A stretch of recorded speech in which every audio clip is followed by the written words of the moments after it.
This show is called This Is Now a Bridge to a Better World.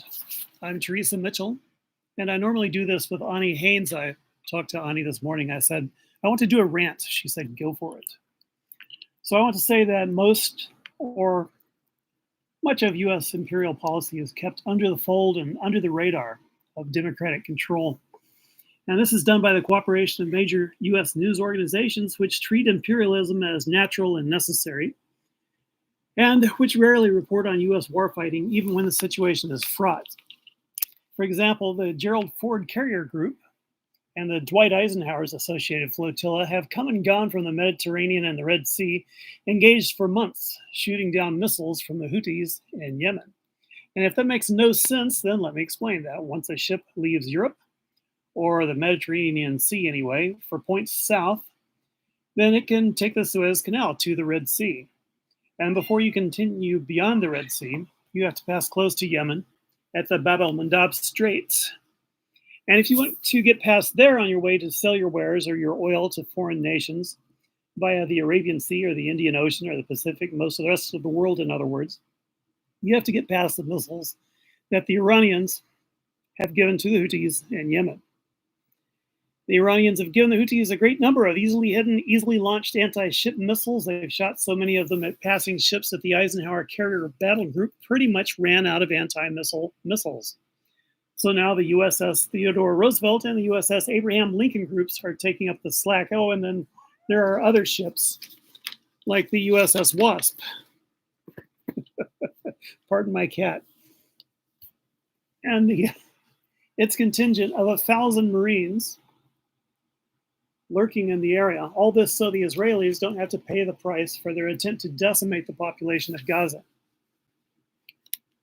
I wanted to talk about this because the cost of supporting Israel in its nasty, racist, rapist genocide isn't restricted to the embarrassment and horror of supporting them publicly, nor to the cost of shipping 2,000-pound bombs and billions of dollars worth of logistics to them. It also means engaging in a losing struggle to keep the shipping lanes open through the Red Sea. I'm engaging in a losing struggle to keep this going past my cat. Pardon me, kitty cat. I got some talking to do.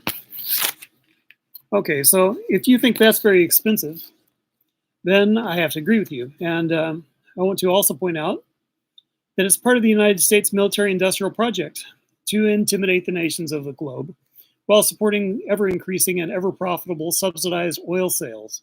Part of that subsidy is the vast military support to Israel as it terrorizes Lebanon, Iran, Yemen, and Syria. And she manages to stay just off camera. Are you seasick yet? So if you didn't know about that, maybe you thought Israel was just defending itself. Israel knew about October 7th well in advance and has clearly used that horror in the same way the U.S. has used the 9/11 explosions, and some have said so. The fact is, the oil industry, for all practical purposes, is the United States. And the USA will defend big oil in any possible way, including the recent levy of a stunning 100% tariff on new electric vehicles from China. That was a near thing. If it were not for the swift action of the Biden administration, we could well have been looking at a quiet, efficient, non-polluting fleet of cars crossing the roads of America at well under half the price of US-made vehicles. Would you like a new electric car for $10,000? Well, too bad. You're not getting one. Too bad for the planet.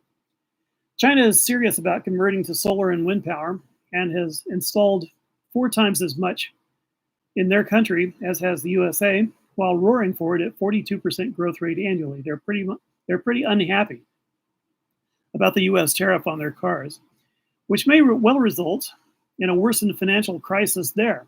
It's yet another violation of global trade rules, and the Chinese government will add that to its list of grievances against the USA, which brings me back to the missiles and the warships and the growing world war between, on one side, the USA, Europe, and Israel, and the other side, China, Russia, and Iran.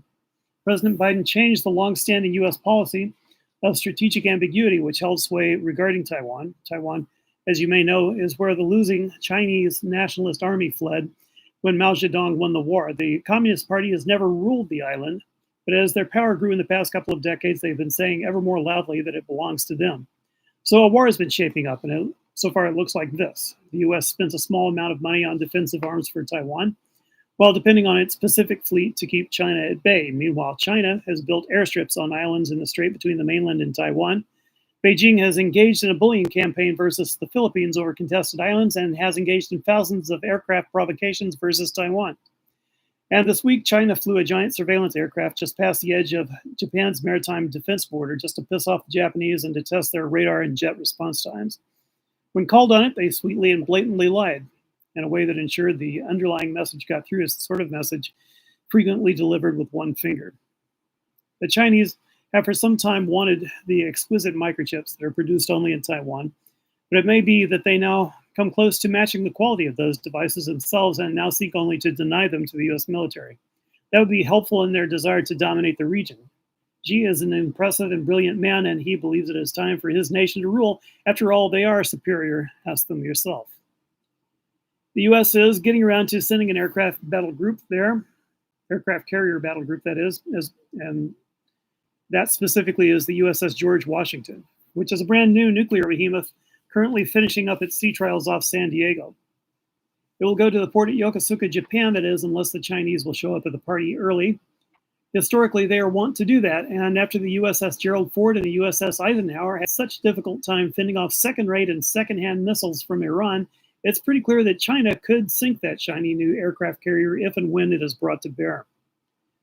Xi Jinping is going to be pretty well tempted to do that soon. And what do you, as an American voter, think about risking 1,000 sailors dying under the waves for the sake of bragging rights and billionaire profits? I think the question should be asked more broadly in this election season, even if it does risk a shocking outbreak of democracy.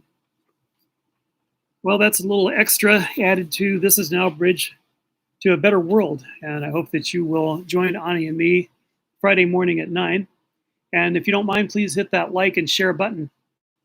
And I'll see you then.